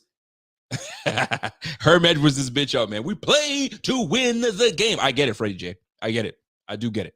However, where there's smoke, there's fire, bro. Like, listen, you know it. And I'm going to tell you right now, and I've said this before, and I'm going to say it again. Winning cures everything. We start putting W's on the board, we ain't going to hear shit. And that's a guarantee. We ain't going to hear a peep about Josh, Stephon Diggs, and this, that, and the third. We start taking L's. And if we start taking ugly L's, you'll start to hear the nonsense. And even Josh Allen said, I got to stop hearing the noise and all this stuff. So he tells me he's focused, he's ready to go. I believe it. But maybe this is what we needed. Maybe this whole Stephon Diggs thing and him bickering and doing all that stuff, this is probably what we needed. Isn't that what happened in the 90s? They used to call the Bills, the 90s Bills, the bickering Bills. They used to bicker all the time. And guess what? They went to 4 damn Super Bowls. So the difference in this case is hopefully we can make it to the Super Bowl and win the bitch. We got to win the bitch. I'm tired of going to the Super Bowl and not doing shit. You know what I mean? So I'm just putting it out there. Let me get the super chat real quick from my man Ismael Madero. Ismael, what's up, Ish? Ish says, yo, CPT Jack Sparrow, why is the rum always gone? Yo, listen, man, this rum right here, I don't know if you guys have it in where y'all are at, but yo, this shit is dangerous. And this ginger ale / pineapple juice, mucho bueno. You got me speaking Italiano. Yeah, that's the one you know is good. All right. Let's move on to the next topic because I got pictures, I got stuff I gotta throw in for y'all, man. Hold on, my man David Reed said Thurman Thomas literally called out Jim Kelly back in the day in the media. So there you go, man. Listen, if you guys think you guys have been living under a rock, look, you got a whole bunch of superhumans playing this damn sport, and they're professionals. They want to win. So if you see your teammate, you know what I'm saying, thinking that he You know what I'm saying? He Brad Pitt in this bitch, and he doing all the things he needs to do. He think he Leonardo DiCaprio, and he's doing all this stuff. He thinks he's Tom Holland. You know what I'm saying? Yo, sometimes you got to check. Does Wayne Brady got to check a bitch? Well, you know what? Then Wayne Brady got to choke a bitch. You know what I'm saying? So like maybe Stephon Diggs that's his way of you know what I mean? Wake up. You know what I'm saying? Wake up, big fella. So that's sometimes what it is, man. Teammates got to copy you. Now, I don't really like the whole in the media thing. If you're going to check your dude, if you're going to choke a bitch, then you got to do it in the locker room. You know what I'm saying? That way you get it out and done with. Now, in the public, that's a different story. But I was young buck, so I don't know about this stuff. But if Jim Kelly was a partier, then Thurman was like, yo, rein that shit in, brother. Rein it in. And let's relax. Just relax a little bit. My man Brian Byers, what up, Brian? Brian says, "Yo, this guy had the Bills logo on the dummies." Yeah, man. I'm just saying, man. Let's just hope that Josh Allen and Diggs and everybody's on the same page. That's what we all want. I mean, all this other stuff is noise and all that bullshit. We all want that. So let's just make it happen. Let's just make it happen. So let me move on to the next topic because I'm on a roll because I like what I see here. Folks, what do you see here? Because it can be all doom and gloom, but I'm going to take away. I don't want it to be doom and gloom. I want us to be happy with what we have here. And here's what I love. We have a new captain in Gabe Davis. Gabe Davis. I love it. Stephon Diggs returns as a captain. We got our guy, Josh Allen, returning as captain. Jordan Poyer, Micah Hyde. You know what I'm saying? We got Mr. Von Miller in the building. We got Tyler Matakevich. And then we got Mitch Morse. Listen, those are the guys you want leading this squad. Those are the guys that I feel happy about. Those are the guys that, you know what I'm saying, these guys are respected in the locker room. And the fact that I see our very own Gabriel Davis as a captain, fam, love every bit of it, man. I'm loving every bit of it. So salute to the new captains on the squad. Love it. And these are the guys that are going to lead the way, man. And you guys got to be thrilled about that. You got to be happy about that. Shout out to my man Richard Forbes. I see you, Richard. Richard Forbes comes in and says, what did Richard Forbes say? Says, sounds like we need to dress up the dummies in the Jets uniform. Yes, the heck we do. And take full advantage of them. Take full advantage. I'm going to tell you right now, man. If you guys hated the Jets before, oh my gosh. I don't know how y'all feel about the Jets now, but I can't stand the Jets. And I have a few social media buddies, I guess you can call them, you know what I mean, my peers, you mean content creators that I get along very well with, and they're Jets fans. And oh boy, I can't stand them. I mean, we got to give it to them. Joe Douglas has done a damn good job of building that team the last couple years. The draft, he's hit on the drafts like you wouldn't believe it. When you have draft capital and when you got money, you can do those things. I mean, I remember when we had a little money in the bank, we brought in John Brown, we brought in Cole Beasley, and that changed the trajectory of this team. We were on fire. You feel me? I got my boy calling me right now. I can't answer it. Listen, let me take a side note. Have you guys ever been part of a draft where you have hours to draft? My boy, he's part of a draft that he's got 4 hours to make a draft pick. Insane to me. So he knows nothing about football, and he's been calling the guru to, you know what I mean, to kind of let him know, and I mean, what should I do? What should I do? So he called me just now. I just got to let him know that I'm potting right now. So I can't. You feel me? But let me get back onto the topic that we should really hit. But the captains on this team can't go wrong. Can't go wrong with the captains on the team. I like what they did there, and let's keep it up. Let's keep it up. Let me see what we got. So let's look at the breakdown of this team, current team that we have right now. All right. And when we look at what we got here, I'm going to start with the offense first. So here's the final breakdown of how this team is broken down here, folks.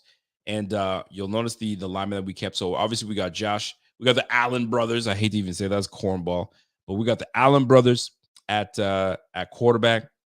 And we've got James Cook, Damian Harris, Latavius Murray, and Reggie Gilliam at your fullback. So I love that Reggie Gilliam is back and doing the damn thing. Let me just take a sip of this rum. The that boy, I'm telling you, folks, that thing goes down smooth, boy. Golly. Anyway, Dawson Knox, Dalton Kincaid, and Quentin Morris. I love that trio right there. I'm confident with all three of them getting on the field. And I really honestly feel really great about this tight end room. I have not felt this good about the tight end room on the Bills team in a long time. A long time. And I'm talking about Jay Remersmer days. I'm talking about Robert Royale days. Like you name it. You feel me? Like I feel damn good about what we have. And Robert Royale was not good. You feel me? So it goes to kind of tell you what kind of rooms we've had in the past, right? Once you go to the receiver room, I mean, you see it. Stephon Diggs, Gabe Davis, Deontay Hardy, Trent Sherfield, and Khalil Shakir. Obviously, Justin Shorter is supposed to be the sixth receiver, but he's been put on the IR, so he'll be gone for the next 4 weeks, give or take, until he's back. And then we got to shake up the roster some more. And then the O-line. We got Deion Dawkins, Connor McGovern, Mitch Morse, Osiris Torrance getting the start at right guard, and Spencer Brown at right tackle. In the depth position, we've got Ryan Bates that's gonna slide in at center if we need be. We hope it doesn't happen, but if we need be, Ryan Bates comes in at center. Then we've got David Edwards, which is a nice, strong left guard that we've got. That's a great pickup from the LA Rams, and he's starter material. So this is what we love. He's got some starter. He's got some starting under his belt, so that's great. We've got young Ryan Vandermark.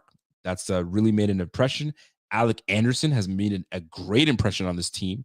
And last but not least, the free agent that we brought in not too long ago was Jermaine Ifeidi.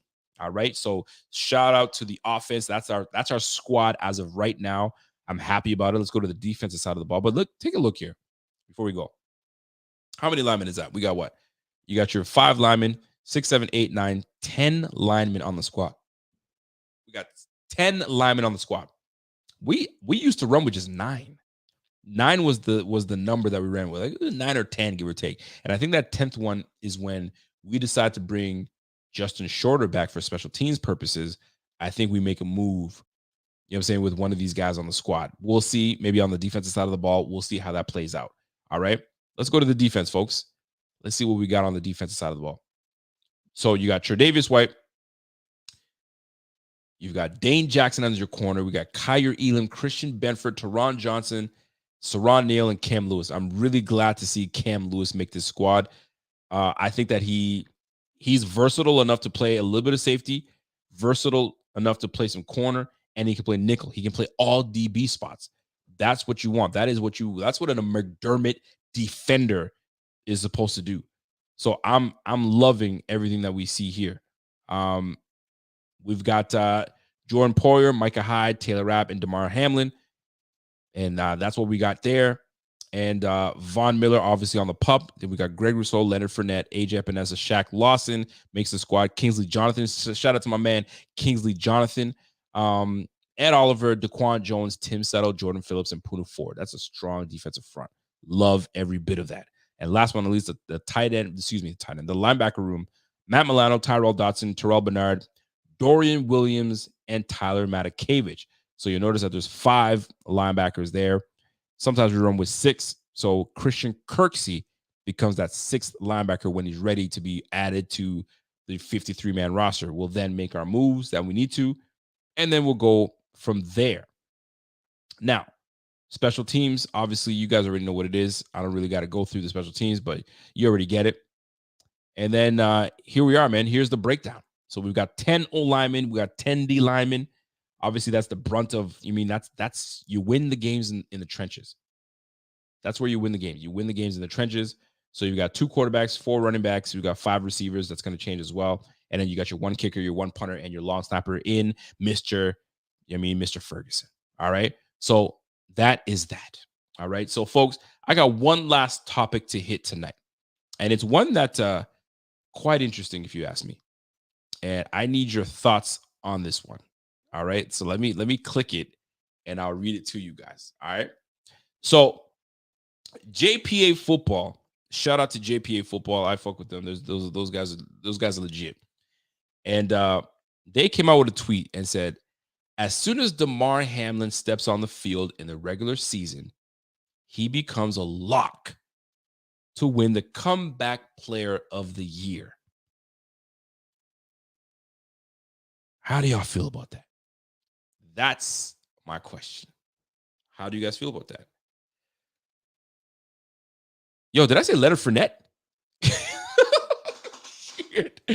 Leonard Floyd. Yo, y'all lying. I did not say Leonard Fournette. Did I say Leonard Fournette? Oh my God. Listen, it's getting to me now. It's getting to me, folks. It's getting to me. I'm feeling saucy. I'm feeling like Pierre on game day. Pierre's taking shots like crazy. And by the end of the game, he's slurring his words and getting all wild and shit. I'm getting there, right? I'm starting to feel nice a little bit. So smooth. So smooth. I don't know how many times I got to say so smooth. But anyway, here we go.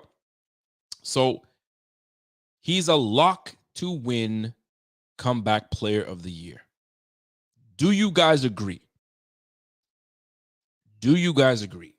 And if you go to that tweet, my goodness, non-Bills fans are like, yo, I didn't even know who this player was until the unfortunate situation happened. And now we're about to give him comeback player of the year. And they have every right to have that opinion, because if you guys remember, rookie receiver out of Houston, John Mechie, I believe was diagnosed with a form of cancer. I don't know exactly what kind of cancer he had last year. He had to sit out the whole year, and he's coming back to play, right? Last year, Brian Robinson, the running back for the Commanders, was shot twice. When they tried to attempt to rob his ass, he got shot twice, and he was able to come back and play, and I don't think he even won comeback player of the year. So is Damar Hamlin worthy to win comeback player of the year? Yay or nay? I say nay. And I'm going to tell you why I say nay. Not because he's not deserving. There's no way. It's not because he's not deserving, because he's very much deserving. You went from a spry, young, healthy young athlete to no heartbeat, to being unresponsive, to recovering, not only recovering, but coming back to play football. But before coming back to play football, you've got deals with Beats by Dre. You're touring all over the place. You've got notoriety all over the place. You've got over 1 million, followers. You've got a whole lot of stuff. You've proven that you are a sensational story. You are a sensational story. There's no need for us to keep going with it to give you now comeback player of the year. Bro, and I don't even think Damar Hamlin would care to get the comeback player of the year. Him breathing and being is enough already. And the fact that he gets to play ball on top of that, bro, you good. There's some, and to me, he's already got the notoriety. Allow somebody else to get that. And that's the way I look at it. But yo, some people were getting nasty with it and talking about, yo, I don't even know who this guy is. He's not even nice like that. He's not even going to touch the field. Like, we're going to talk about a comeback player of the year. A comeback player of the year normally is someone that's coming back from something horrific and then coming back and performing and being that dude.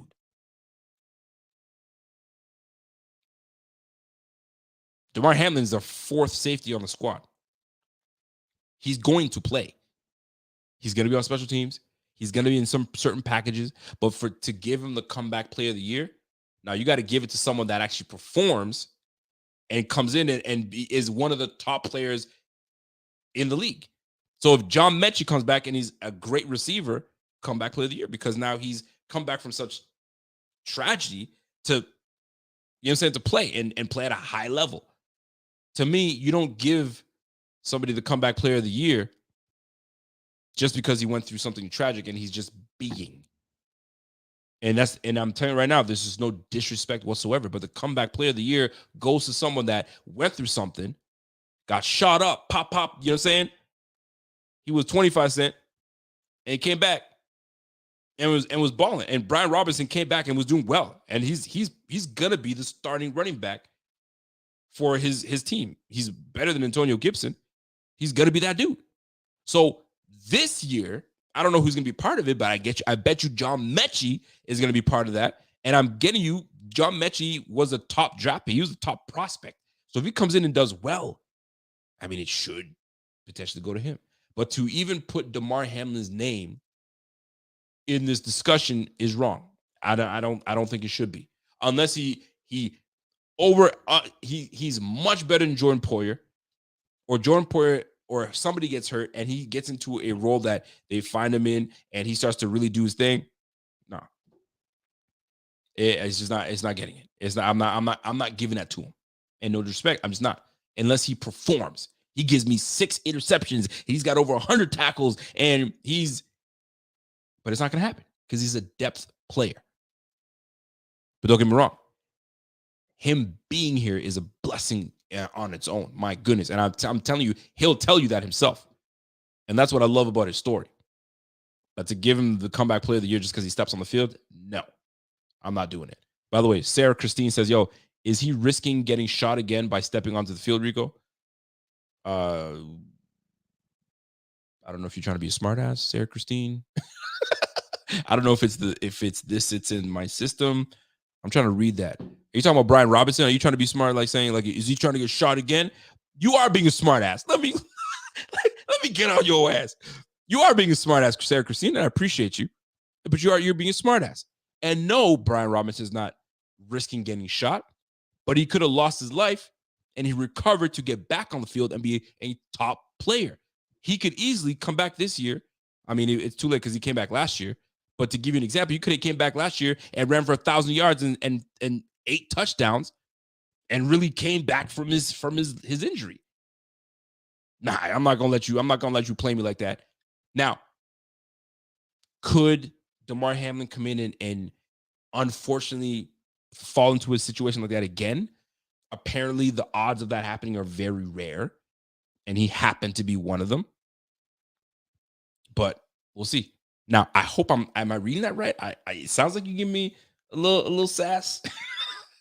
You know what I'm saying? But I could be wrong. I don't want to read it wrong. I don't want to read it wrong. I really don't. But that's how I feel. That's honestly how I feel. And if I'm reading it wrong, then forgive me.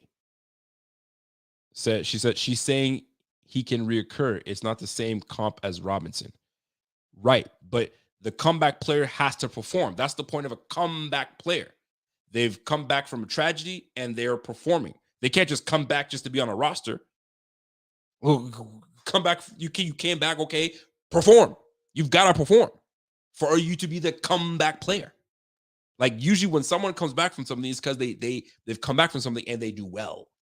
They perform. They put the stats up. So to me, that's the comeback. Unless I got the comeback player completely wrong and a tragedy has to happen, you just have to be on a roster. That's comeback player. It doesn't make sense. It doesn't fly. At least that's my opinion. And I have this discussion, healthy discussion. You know what I'm saying? No hate, no shade, no nothing like that. I want to formulate my words quite clearly, even when I'm a little sauced up a little bit. You feel me? Billsman says, yo, Rico, I appreciate you, but this isn't going to be even close. Damar is coming back. Mechie hasn't stepped on the field to come back. I used Mechie as an example. Apparently, he could be playing this year. I know that he didn't play all of last year, and I think he's clear to play this year. But at the end of the day, the comeback player has to perform. And let me look up what the comeback player, what you need to be, or what your qualifications are for NFL comeback player of the year. So NFL comeback player of the year odds. So who was in that conversation last year? Okay, let me see here. See the most recent NFL comeback player of the year odds. Damar Hamlin has opened up as a favorite to win. See, I have an issue with that. So let me see who has been in this position before. Okay, check this out. So Damar Hamlin's on that list. So this is who comeback player of the year odds. So the odds to win it, they have on this list Damar Hamlin, Breece Hall, Trey Lance, Cooper Kupp, John Mechie. Those are the people on this list. So some might say Cooper Kupp busting his knee, he's going to come back, and if he has like 1,800 yards receiving, 18 touchdowns, you're going to give it to Damar Hamlin? Because Damar haven't played? Like, forget about the tragedy at this point. Now it's like the player has recovered from whatever situation they've been in. Now they're back on the field. What have they done? That's how it works. Breece Hall tore his knee up. He's coming back. Does he perform? You feel me? So that's how this works out. It just can't be tragedy hit, and now you're gonna get it. And that's why it's a discussion. It's a discussion because everybody's talking about it. Everyone's talking about it. Well, I don't say everybody, but it is a topic of discussion that's out there. Von Miller tore his knee up. Let's just say Von Miller. Thank you, Christopher, for bringing that. Christopher Munez. Von Miller tore his knee up last year. Let's just say he comes back week 4 and finishes the year with 17.5 sacks. Isn't that amazing? You miss 4 games. You come back and have 17.5 sacks. You have 84 tackles and 1 interception. And the list on there is Von Miller for comeback player of the year or Damar Hamlin that had 14 tackles and 1 fumble recovery. I'm just throwing stats out there. Who are you going to give it to? You're going to give it to Von Miller coming off a torn knee, aren't you? Statistics, he has to perform. Fam, am I tripping? Sarah Christine. Yo, Sarah Christine, yo, message of the day. But did you die, though? Yo, that's funny. That's funny. But did you die, though? But you're right. The brother died on the field. Yo, you're cold, Christine. Sarah Christine, you cold, girl. You cold. That's fair. That's funny. Listen, in life, you got to laugh. Not everything has to be so damn serious. You got to laugh. So shout out to Sarah Christine. And on that note, we're going to end this discussion. Listen, at the end of the day, it's all love, always, no matter what. And sure, I'm hot in this bitch, man. So maybe this rum's got me warmed up. Anyway, much appreciated. I hope you guys enjoyed the show. Really, I hope you guys did. And I obviously I love to get on the mic and chat it up with y'all. It's a passion of mine. I like it. I love it. You feel I'm not gonna cap. And I appreciate y'all tuning in. That make it fun for me to do this. You feel me? Like I'm interacting with y'all, and this is more fun when I can interact with the crowd and the chat and everything. And it is. I can straight do a pod without the chat and just roll. I can just do that. You know what I'm saying? But it's just a little more. There's an element to it. There's an engagement, and not everybody can do it. And I'm blessed enough that I think I can hold people's attention and we can chop it up. You know what I'm saying? It's like I'm not chopping it up with just randoms. I feel like I'm chopping it with people like I fuck with. I know. You feel me? So I appreciate y'all. And maybe I'm feeling real good because of this pimp juice. You know what I'm saying? We'll see. The night is still young. The night is still young. And I know my wife is going to be, you see, I don't know if you guys have ever done this where, I mean, obviously you have, where your girl has a girls' night and you say, yeah, go have your girls' night. Go have your fun girls' night. And then they have their girls' night and they come home a hot mess. And that's when they want to assert dominance. Heck no. Not on me. Not ever. She's tried that nonsense. Comes in, boom, opens the door. There's one time I was potting one day and she came in, she sat at that door and was just looking at me like I'm some kind of piece of meat. Girl, please, you ain't gonna treat me like a piece of meat. Not today, not ever. They tried it. And I have a feeling she's going to try that shit today. But what she doesn't know is I'm going to match her energy. I'm going to match that energy. But anyway, let me smooth it down and just end the show on a smooth note. So, folks, have yourself a great night. But before I do, I put this out there for a reason. I'd had my fantasy draft yesterday. I'd like to share my team with you guys. I wanted to get your thoughts on my team. So I'm in 2 drafts. I try not to be part of many fantasy drafts. I'm not a big fan of that. I like to just focus on my one team and go. It's a pretty big, I don't want to say it's pretty big. It's a 14-team league. And it's $100 buy-in. You want in? $100. You know what I'm saying? You got to make it worth your while, because if I put it $100, you care if you win or lose. $25, $50, you can be like, yeah, I lost that, but it is what it is. $100, you go put a little something in there. So but I'm also part of a league that's a $50 league. So let me show you my $50 league. So my $50 league, I hope you guys can see this. So Rico's Remarkable Team. First of all, I never made that name. I don't know how they even made that name for me. It just generated that name. So it is what it is. But check this out. I'm part of a 12-team league. And I can't even believe they let me draft this team. I got Josh Allen. I got Justin Jefferson. My gosh, I can't even. The fact that I even got those two guys, I can't believe it. I got Terry McLaurin. I got Aaron Jones and Kenneth Walker. And I've got Mayer. And I've got George Pickens as my flex.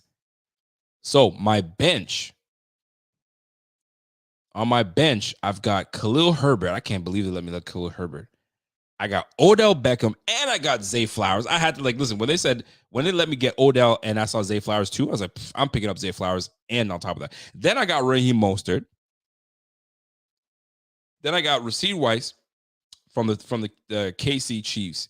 And I got Hunter Renfrow with the Pittsburgh defense. Bro, that's going to be easy money for me. Like I should be able to take that league. I don't know about how y'all feel, but I should be able to take that league. Now, that's my secondary league. Golly, how did they let me have that? Who was my first draft pick? My first draft pick was Justin Jefferson. I was actually number one draft pick, actually. That makes it a little easier. I was the number one draft pick. So, I mean, shit made it easy. But the fact that you let me get Josh Allen on top of that, nah, y'all tripping. That's you tripping, man. So, that's my squad right now for this league. And there's a lot of free agents. All right? So, this is the league that I'm going to take it seriously. I'm probably going to win it. But we'll see. You never know. Injuries happen. But this is the league that I do care about. And this is a 14-team league. It's not a joke. And it was tough. Like after the round 3 or 4, now you start to kind of like, okay, shit, what am I doing? Who do I get? So here's the squad. Here's my team. I hope you guys can see it. I really hope. I tried to make it bigger, but here we are. So Jared Goff as my quarterback, but I took him late. When I tell you I took him late, I took him super late. I'm talking about round like 14, 15. All right. So Jared Goff, I got Bijan Robinson. I picked number 8 in this draft. I was picked number 8, right? So someone in the middle. Bijan Robinson, I got Travis Etienne. Then I got Deebo Samuels. I was super happy about that pick right there. Then I got DeAndre Hopkins. I think if DeAndre Hopkins can make it work with mediocre quarterbacks, you're going to make it work with Ryan Tannehill. Tannehill is going to make it work. All right. So DeAndre Hopkins. Then I got Dalton Kincaid. I was super happy about Dalton Kincaid. I was like, yo, I'm in a league with another Bills fan. And I was like, yo, this jackass is going to take him. And he didn't. I was like, ding, took him. So Dalton Kincaid. Then I got Rachaad White. I could not believe. I got to show you my face. I could not believe they let me get Rachaad White that late. Tripping. So Rachaad White, boom, I got him. All right. Then I got Raheem Mostert, picked his ass up. Then I took Jake Elliott as a kicker. Don't care. And then the Bills defense I took. I wasn't sure about taking the Bills defense. I really didn't want to take the Bills defense because I was like, I don't want to be Homer. I already got Dalton Kincaid. If I take the Bills, and I'm like, ugh. But I'm like, you can't go wrong because the Bills are always the top 5 defense, top 10 defense. Like, how do you not take the Bills? And if I didn't take the Bills, I was going to take the Pittsburgh Steelers because I think the Steelers are going to have a fucking nasty defense this year, especially with my man TJ Watt coming back. But I was like, you know what? Let me just go with the Bills. So I took the Bills, and then here's my bench. This is where things get dicey because the bench, I was like, I don't know how we're going to make it work. But I got Kenny Pickett. Most people might say, whoa, you got 2 quarterbacks? I took 2 quarterbacks. I needed to because I think Kenny Pickett's going to have a big year as well. But I couldn't give up on Jared Goff because I think Jared Goff with Sam Laporta, you know what I'm saying? And you got that young stud, St. Brown. I think they're going to be really good offense, and he's going to put points up. And you're going up against Kansas City first week, he's going to put points up. I got Deontay Foreman, Hunter Renfrow, Isaiah Hodgins. They let me pick Isaiah Hodgins and Zay Flowers. Bro, I should win this. I won this league last year. I'm trying to win it again. I'm trying to go back to back. Let's go back to back, baby. Anyway, so I'm really excited about that fantasy. So $1,400 on the line. $1,300. I'm gonna get my own money back. You know how it is. And we'll go from there. Listen, I'm not trying to drop any F-bombs. I try to chill. Kim, you know I've been trying to pull back on dropping F-bombs, but I'm feeling nice, I guess. So I guess I'm rated R Rico right now. But here we are, man. Yo, the fact that I got Kincaid, I'm thrilled about that. Super thrilled. So I'm gonna see how this plays out, man. So Jared Goff should give me low-key big-time points. And I got Travis Etienne that's gonna be big-time points. He catch out of the backfield, run the ball really well. And you got Bijan Robinson that's gonna be a dog. Bro, and Raheem Mostert's a borderline starter. Wilson's hurt. Yo, you can't get it wrong. Man, I'm putting points on, baby. I'm putting points on. Let's go, man. I gotta win both those leagues. I'll be caking. You know what I'm saying? But guys that are in 4 leagues or 5 leagues, shame on you. You got no time for that. I don't know what you're thinking. Kevin, if you guys remember my man Kevin, Papa Peck Kevin, Kevin's in 7 leagues. And he was in my league, and he's like, dude, I can't. You're my 8th league. Like, can you replace me? I was like, he's like, if you can't replace me, I'll do it. I was like, dude, I'm not gonna force you to be in my league, but 7 leagues? Are you insane? What's wrong with you? Like, you gotta sit here and pay attention. You don't know if you made. No. There's way too many. Like 2, 3 max. That's it. Any more than that, you asking for trouble. You're asking for trouble. Anyway, folks, I bid you a good day. I hope you guys enjoyed the show. I really do hope you guys enjoyed the show. Before you get out of here, smash that like while you guys are here. And we got 48 people watching right now from Facebook, Twitter, and on YouTube. So wherever you guys are watching from, do me a favor, smash that like. If you enjoyed a clip from this show, yo, listen, don't be afraid, man. Clip this thing. Clip what you liked, what made you laugh, what you liked, what you didn't like, whatever, and then post it and tag me, and let's talk about it. Maybe it's a conversation. We can have that. You know what I'm saying? So we'll go from there. Shout out to my girl Caitlin Blunt. What up, Kate? We haven't seen you in a long time, girl. Welcome back, baby. Welcome back. Anyway, that's it for me, folks. You guys have yourself a fantastic evening. I'm gonna go join my wife and my neighbors if they're still out there. They're having a little bonfire. And we'll go from there, man. If you guys enjoyed the show, please do smash that like, subscribe to the channel if you have not subscribed to the channel. And if you are like my man Juan Castillo that is here every show, and I appreciate you, my G, put up the microphones in your comments. That lets me know that you enjoyed this show. And he's been an OG. He's been watching for a long time, so he already knows what it is, man. So go ahead and do that for me. And we'll be back at it, man. Caitlin Blunt, welcome back for another season, girl. And that's it for me. So until next time, folks, you guys have yourself a fantastic weekend, and a long weekend at that. For those that are adulting, children are going back to school. Get ready to get back to making lunches. The worst. Anyway, I don't got to do it. The wife has to. So until then, you guys enjoy your evening, and we'll catch you guys on the flip side. Until next time, it's your boy Rico, and I'm gone. Peace. Let's go.